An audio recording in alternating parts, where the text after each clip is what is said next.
The Girl with Green Eyes. Greg is a porter at the Shepton Hotel in New York. After work, he always goes for a coffee across the street. A girl is sitting in the coffee shop near the window. "It's her again," thinks Greg. "She's here every afternoon.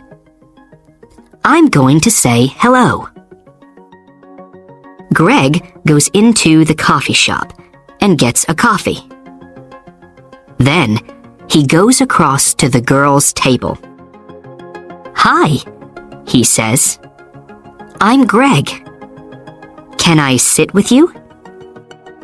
"Okay," she says. "I'm Cassie." "I come here for a coffee every day after work," says Greg. "I'm a porter at the Shepton Hotel." He smiles. "You have beautiful green eyes." "Have I?" she says. She doesn't smile. "Is something wrong, Cassie?"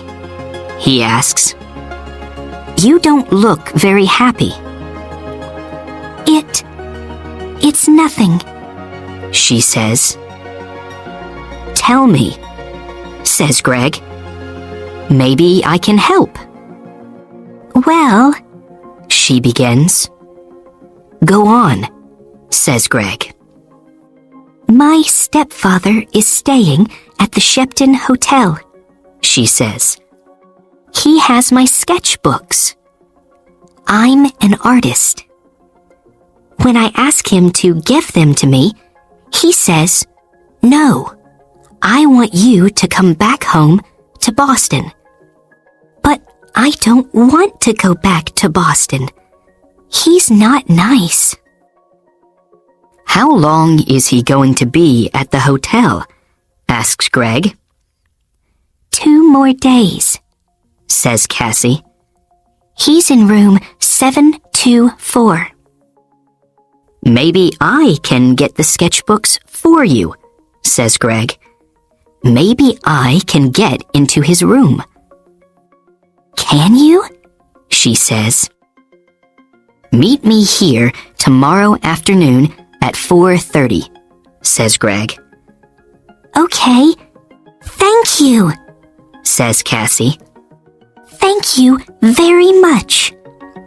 She looks at her watch. "I've got to go now. See you tomorrow." When Cassie gets back to her hotel room, she makes a telephone call. "Hello?" she says. "It's me." "It's okay. The boy's going to do it." "Yes, I'm going to get them from him tomorrow afternoon." "Okay, I can meet you there the morning after, at 10 a.m. Don't forget to bring the money, $2,000. Next morning, Greg arrives at work early. He goes to find room 724. "I have to wait for Cassie's stepfather to go out," he thinks. "I don't know his name, but it doesn't matter." Greg watches the door of room 724. He sees the girl come to clean the rooms. Some minutes later, a man comes out of room 724. "That must be Cassie's stepfather," thinks Greg. He waits for the man to leave and for the cleaning girl to go into room 724. "I need to look in the room," he thinks. Greg waits for the girl to leave the bedroom. Then he goes into the room and begins to look for the sketchbooks. "I must be quick," he thinks. "Where are they?" Suddenly, Greg sees the sketchbooks by the bed. Got them, he thinks.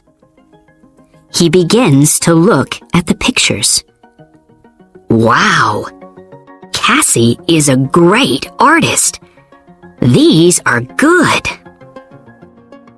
Greg is leaving the room when he hears the cleaning girl call out to him. Hey, she says, what are you doing? Come back. Greg does not stop. Greg finishes work that afternoon and leaves the hotel through a door in the next street. When he gets near the front of the hotel, he sees the man from room 724. That's him again, thinks Greg. That's Cassie's stepfather. Greg waits for the man to go into the hotel. Then, he goes to the coffee shop. Cassie is at the same table in the coffee shop. Greg gets a coffee and goes to sit with her. I have them, he says, and he puts the sketchbooks on the table. That's great, says Cassie. How can I thank you, Greg? You can meet me later, he says, after I go home and change out of my porter's uniform. I'm sorry, Greg, says Cassie. I can't tonight. Maybe tomorrow night. Okay, says Greg. Tomorrow night. We can get something to eat first. Yes, okay, says Cassie. I have to go now, but meet me here tomorrow evening at 6 o'clock. Cassie gets up, ready to leave. Don't forget your key, says Greg. Oh, thanks, says Cassie. She takes it from him quickly. See you tomorrow. Greg is finishing his coffee when he sees his friend, Mike. You're in trouble, Greg, says Mike. Jake Russo's sketchbooks are not in his room. Room 724. And there are CCTV pictures of you coming from that room. Who is Jake Russo? Asks Greg. Suddenly, he's not feeling very well. An artist, says Mike. His pictures sell for thousands of dollars, and his sketchbooks sell for thousands too. Do you have them? Asks Mike. No, a girl has them, says Greg. What girl? Asks Mike.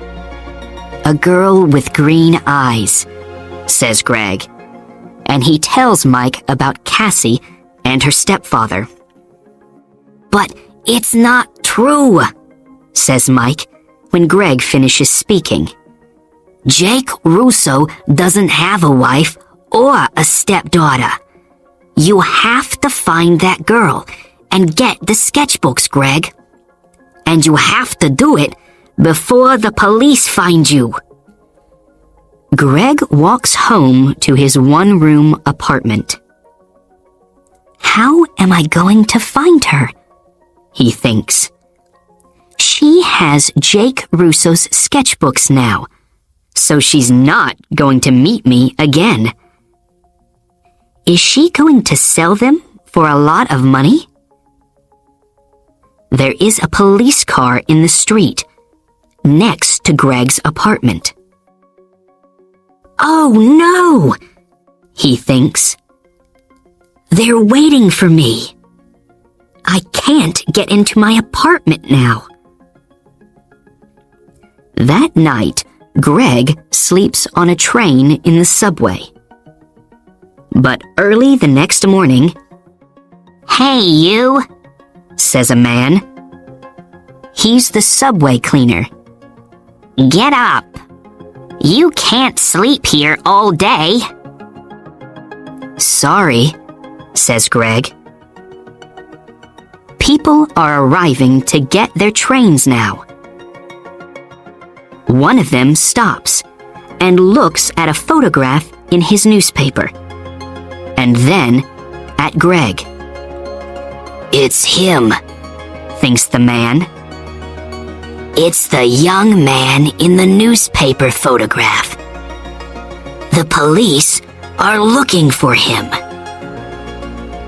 Suddenly, Greg sees the man looking at him, and he sees his picture on the front of the man's newspaper. "I have to get out of here quickly," he thinks. The man with the newspaper finds a policeman. "It's him," he tells the policeman. "The hotel porter." "Hey, you," the policeman calls to Greg. Greg runs. "Stop," calls the policeman.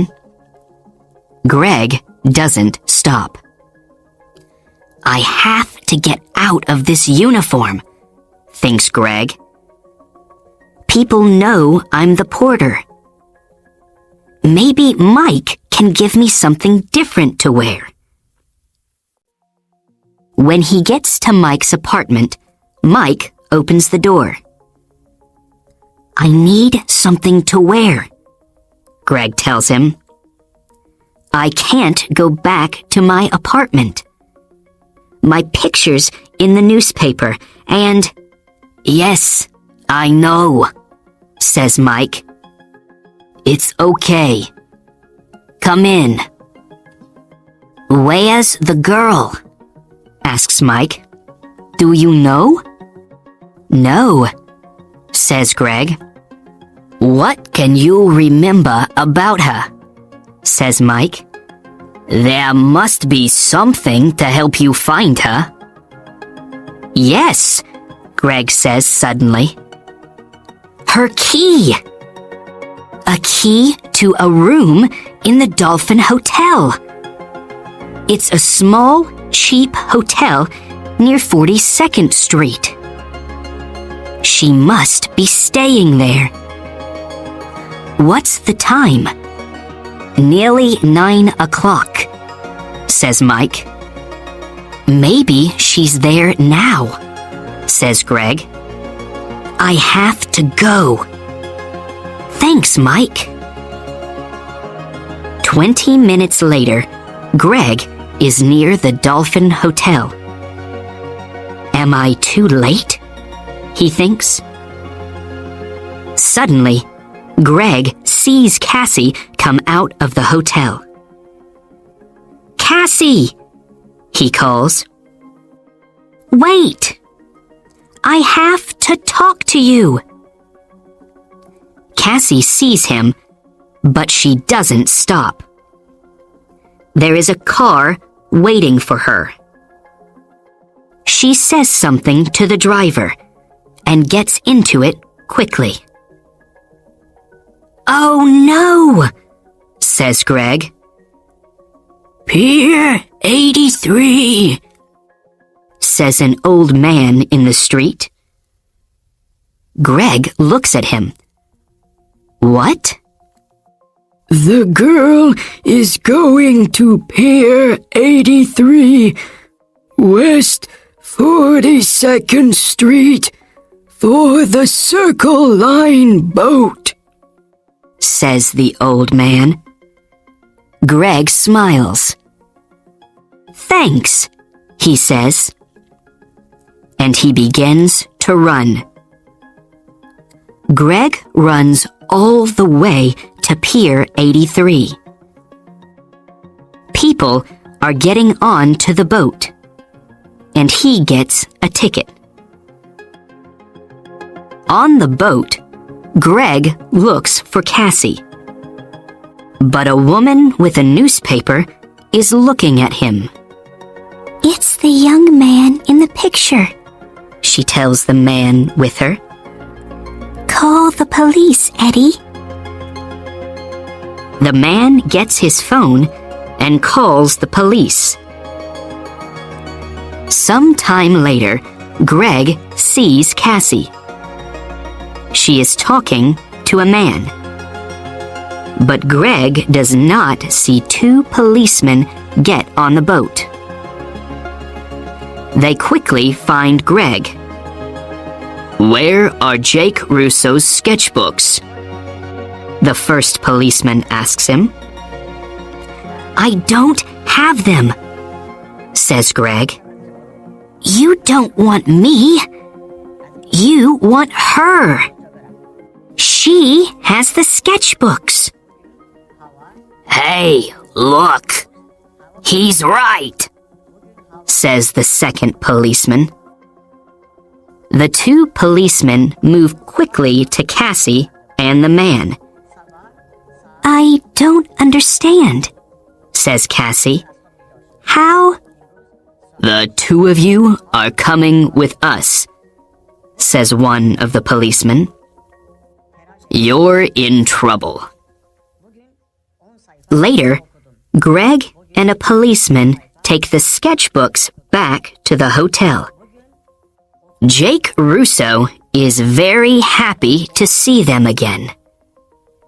I'm sorry, Mr. Russo, says Greg, and tells him everything. It's okay, says the artist, smiling.